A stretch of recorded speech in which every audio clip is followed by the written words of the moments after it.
జై భవానీ, జై శివాజీ, జై భవానీ, జై శివాజీ.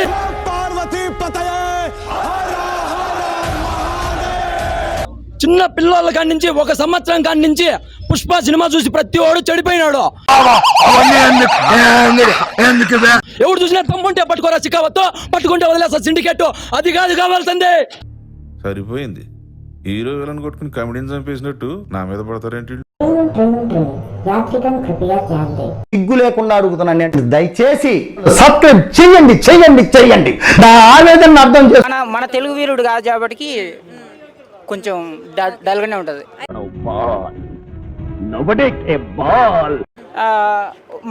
మన తెలుగు మనిషి అయితే ఇంకా కొంచెం ఎఫెక్టివ్ గా ఉంటుండే. డబ్బులు ఎక్కువ రావడం కోసం, కొంచెం హైప్ చేయడం కోసం, కొంచెం డైరెక్టర్ మాల్ మసాలా బ్రహ్మాండం చేశాడు.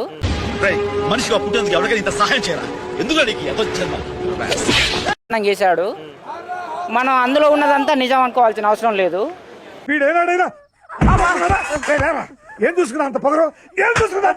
సంభాజీ గారు అంత కష్టపడి అప్పుడు దేవాలయాలు రక్షిస్తే కనీసం దాని గురించి ఏ గ్రంథంలో కూడా లేదు. ఎవిరా బాలరాజు, ఎవిరా ఉపయోగం దేశానికి నీ వల్ల ఏదన్నా పని చేసుకోరా. మొఘల సామ్రాజ్యం 15th సెంచరీ నుంచి కథలుగా రాసిన 2 మార్క్స్ అదే రాసిన, 5 మార్క్స్ అదే రాసిన. అసలు రాయాల్సిన అవసరం ఏముంది? ఒక పనికి మాలిన చరిత్ర గురించి మా చేత రాపించి మాకు అన్యాయం చేసినారు. నాటకం మమ్మల్ని ఆడించడానికి ఫస్ట్ నుంచి ఆడుతూనే ఉన్నారు కదా. దేవాలయాలు కూల్చేశాడు. ఇన్ని దేవాలయాలు కూల్చిన వ్యక్తిని హీరోగా చేసి మాకు చదవడానికి ఎందుకు నేర్పించారు? అసలు తెలియక అడుగుతున్నాను, ఇదో బతుక చెప్పండి. ఇప్పుడు పాలకులైనా ఎవరైనా సరే చరిత్ర పనికిరాని చరిత్రని మాకు అంటగట్టి మా చేత పాస్ చేయించారు. సర్వనాశనం చేసావు. చరిత్రలో ఏమైతే చెప్పారు? ఎప్పుడు బాబర్, అక్బర్, జహాంగీర్, షాజహాన్ ఇదే చెప్పారు తప్ప వీళ్ళ గురించి చెప్పలేదు.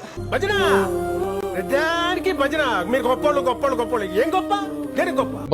మొఘల్ సామ్రాజ్యం గురించే చెప్తారు కానీ ఛత్రపతి సంభాజీ వాళ్ళ గురించి చెప్పరు.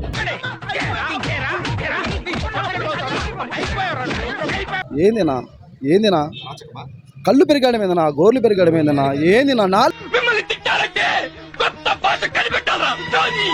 దమ్ముండే డైరెక్టర్ ఎవడైనా సరే సంవత్సరంలో చేసి చూపించాలి. మాకు ఏమంటారు మీరందరూ కూడా?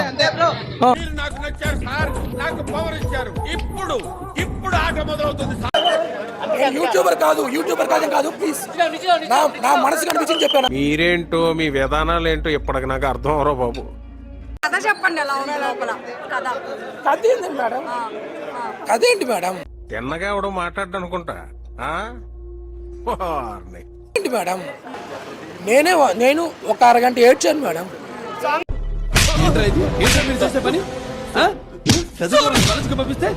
మీరు చూసిన వీడియో నచ్చితే లైక్ కొట్టండి, ఇంకా బాగా నచ్చితే షేర్ కొట్టండి.